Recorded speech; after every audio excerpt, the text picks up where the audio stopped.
Bonjour tout le monde, aujourd'hui nous allons faire un débat avec la terminale S1 sur le lancer de nain.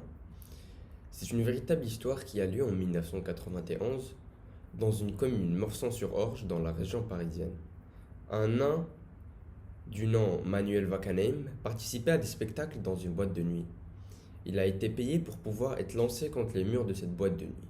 Et donc les gens payaient pour assister à ce spectacle. La mairie et le Conseil d'État de Paris ont décidé d'interdire cette activité au nom de la dignité humaine, même si le nain lui-même était d'accord pour pratiquer le lancer de sa personne.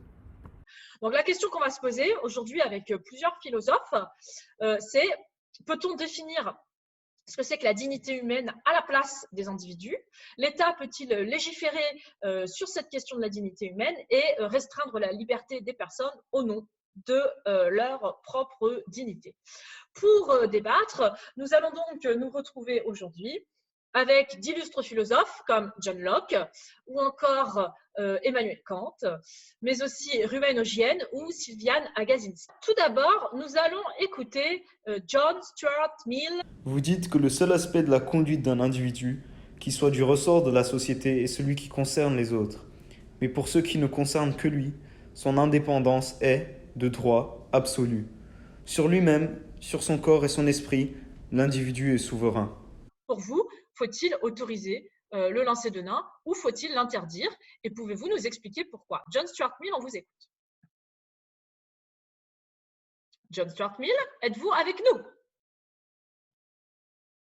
Oui, alors nous pensons que tant que cela vient de la volonté de l'individu, les actions ne doivent pas être réprimées. Ouais, tant que l'individu est consentant et volontaire, hein, on ne peut pas lui interdire certaines pratiques. Donc, vous faites primer quoi sur quoi? Entre dignité et liberté, vous faites primer quoi? La liberté. Primer la liberté. Par contre, quelles sont les actions que l'on peut interdire? Les actions qui sont Mise à autrui. dangereuses aux autres ou qui affectent les autres. Exactement. Quel autre philosophe serait d'accord pour autoriser le lancer de nains? C'est Roman Ogian. Je dois dire que je n'aime pas beaucoup cet usage de la notion de dignité humaine. Il est paternaliste en ce sens qu'il définit ce qui est bien pour les gens sans tenir compte de leur opinion à cet égard. Si cet usage se répandait, certaines libertés individuelles durement acquises, comme la liberté de ne pas procréer ou de se suicider, pourraient être menacées. C'est pourquoi il me paraît dangereux. Pour vous, donc, pourquoi faut-il autoriser le lancer de nains? Portez votre attention sur un paradoxe ici. Le fait d'autoriser le lancer de main, c'est nier la dignité humaine tout en voulant la défendre. Je dis qu'il est paternaliste de ne pas autoriser le lancer de main. Le fait, donc l'adjectif ici paternaliste affirme la supériorité de l'État lorsqu'il choisit de prendre la décision pour le nain. C'est donc ici bien une manière de nier sa dignité humaine. Je sens qu'un autre philosophe parmi vous souhaite intervenir, un philosophe qui s'appelle Kant, Emmanuel Kant, et qu'on a donc l'honneur d'avoir aujourd'hui parmi nous. Agis de façon telle que tu traites l'humanité, aussi bien dans ta personne que dans tout autre, toujours en même temps comme fin et jamais simplement comme moyen. Monsieur Kant, pouvez-vous nous expliquer ce que c'est que la dignité d'une personne humaine? On vous écoute, Monsieur Kant.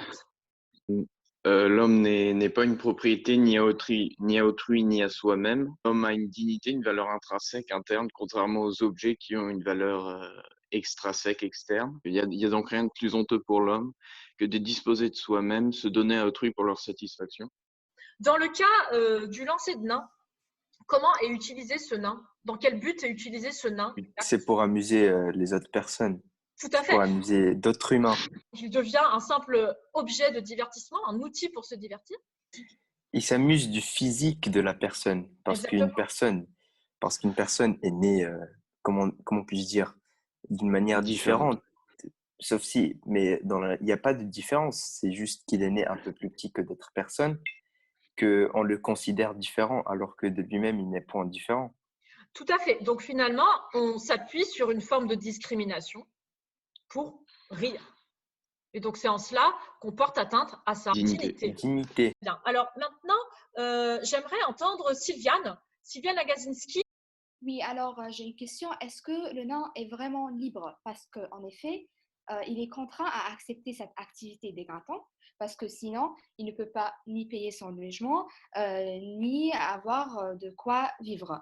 Donc ici, je ne pense pas que le nain est libre, mais plutôt il est vulnérable face aux autres et il travaille parce que il n'a pas le choix. Je pense que l'État doit plutôt lutter contre ces discriminations et essayer de trouver un travail pour le nain qui ne soit pas dégradant. Merci beaucoup, Kant. Merci, Sylvia Nagazinski. Merci, Ruben Ogienne. Et merci, John Stuart Mill. Et à bientôt pour une nouvelle émission philosophique.